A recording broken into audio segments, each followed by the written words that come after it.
Middle east में लगी आग को अमेरिका बुझाने की कोशिश कर रहा है या फिर ईरान को घुटनों पर लाने की कोशिश, ये बड़े सवाल बन गए हैं। यमन में ईरान के प्रॉक्सी हूती विद्रोहियों पर अमेरिकी हमले के बाद ये सवाल लगातार उठ रहे हैं। हूती विद्रोही लंबे समय से लाल सागर में शिपिंग और इसराइल के खिलाफ हमला करते आ रहे हैं, जिसके ठिकानों पर यमन में अमेरिका ने भीषण बमबारी की है। लेकिन एक्सपर्ट्स का मानना है कि अमेरिका का मकसद यमन से कहीं आगे तक फैला हुआ है। कई स्ट्रैटेजिस्ट्स ने अमेरिका के इस फैसले को डोनाल्ड ट्रंप की विदेश नीति को तात्कालिक और अव्यवस्थित करार दिया है। लेकिन कई एक्सपर्ट्स का मानना है कि ट्रंप प्रशासन का एकमात्र मकसद ईरान को परमाणु समझौता करने के लिए घुटनों पर लाना है और इसके लिए वो इजराइल को हमलों की खुली छूट देने से लेकर यमन, सीरिया और लेबनान में कदम उठा रहे हैं। डोनाल्ड ट्रंप के प्रशासन ने इजराइल को ईरानी ठिकानों पर हमले करने की खुली छूट दे दी है। अमेरिका के किसी भी प्रशासन ने ऐसा नहीं किया था। इसके अलावा जब इजराइल ने सीजफायर का उल्लंघन करते हुए गाजा में फिर से बमबारी शुरू कर दी तो ट्रंप प्रशासन ने एक बार फिर से बेंजामिन नेतन्याहू का समर्थन कर दिया, जिसका साफ मकसद ईरान पर प्रेशर बनाना है और उसके प्रॉक्सी संगठनों को प्रेशर मिलाकर ईरान को घुटनों पर लाना है। अमेरिका ने 15 मार्च से यमन में हूतियों के खिलाफ हमलों की झड़ी लगा दी है, जिसका तात्कालिक मकसद हूतियों को लाल सागर में शिपिंग कंटेनर्स और इजराइल पर होने वाले हमलों को रोकना है। अमेरिकी रक्षा मंत्री पीट हेग्सेथ ने एक इंटरव्यू में कहा है कि जब हूती हमले करना बंद कर देंगे तो हमारी कार्रवाई भी बंद हो जाएगी। लेकिन अमेरिकी अधिकारियों ने साफ कर दिया है कि हूतियों के हमले के पीछे ईरान है। उन्होंने कहा है कि हूतियों को ईरान से ट्रेनिंग और पैसे मिलते हैं।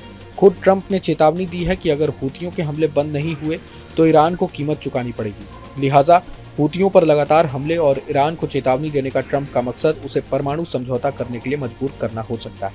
लेकिन हूतियों के खिलाफ अमेरिकी अभियान के बावजूद ईरान के supreme leader Ayatollah Ali Khamenei ने झुकने से इनकार कर दिया। उन्होंने परमाणु समझौते पर बातचीत के ट्रंप के प्रस्ताव को खारिज कर दिया।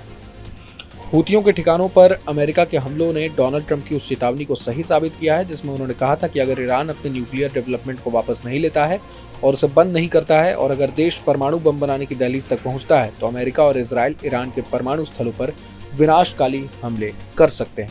ट्रंप के प्रशासन ने इजराइल के साथ संयुक्त हवाई अभ्यास करके फिर से संदेश भेजने की कोशिश की है। इस सैन्य अभ्यास में अमेरिकी B-52 बम वर्षक विमान ने हिस्सा लिया था, जिसमें ईरान की सैकड़ों फीट गहरी जमीन के अंदर बनी परमाणु सुविधाओं को ध्वस्त करने की क्षमता है। इसके अलावा सैन्य अभ्यास में इजरायली F-115L और F-35L विमानों ने हिस्सा लिया है, जिसका मकसद साफ है कि यह अभ्यास ईरान पर हमले का पूर्वाभ्यास था। दूसरी तरफ ईरान ने स्वीकार किया है कि अक्टूबर 2024 के इजरायली हमले में उसका सबसे मजबूत एयर डिफेंस सिस्टम ध्वस्त हो गया था, जिससे इजराइल से मुकाबला करने की उसकी क्षमता कमजोर हुई है। लिहाजा ईरान रूसी एयर डिफेंस सिस्टम S-400 जल्द से जल्द खरीदने के लिए युद्ध स्तर पर बातचीत कर रहा है।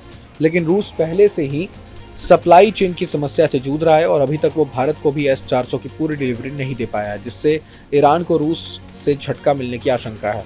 इसके अलावा ट्रंप प्रशासन ने ईरान के खिलाफ प्रतिबंधों को और सख्त करने की बात की है। वहीं ट्रंप प्रशासन चीन को ईरानी तेल की सप्लाई रोकने की कोशिश में भी लगा है। चीन को तेल बेचने से ईरान को अरबों डॉलर मिलते हैं, जो ईरान की इकोनॉमी के लिए जीवन रेखा है और अगर इस लाइफलाइन को काटा जाता है तो ईरान इस प्रेशर को बर्दाश्त नहीं कर पाएगा। लिहाजा सवाल ये उठ रहे हैं कि ट्रंप के प्रेशर को ईरान कब तक बर्दाश्त कर पाएगा और कब तक न्यूक्लियर डील पर बात करने से दूर रहेगा। बहरहाल पूरे मसले को लेकर आप क्या कुछ सोचते हैं हमें कमेंट बॉक्स में जरूर बताएं। अगर आपको ये वीडियो पसंद आया तो लाइक करें और चैनल को सब्सक्राइब करें। वहीं तमाम बड़ी खबरों के लिए देखते रहें न्यूज नेशन। न्यूज नेशन अब व्हाट्सएप पर खबरों की ताजा अपडेट के लिए न्यूज नेशन के इस QR कोड को स्कैन करें।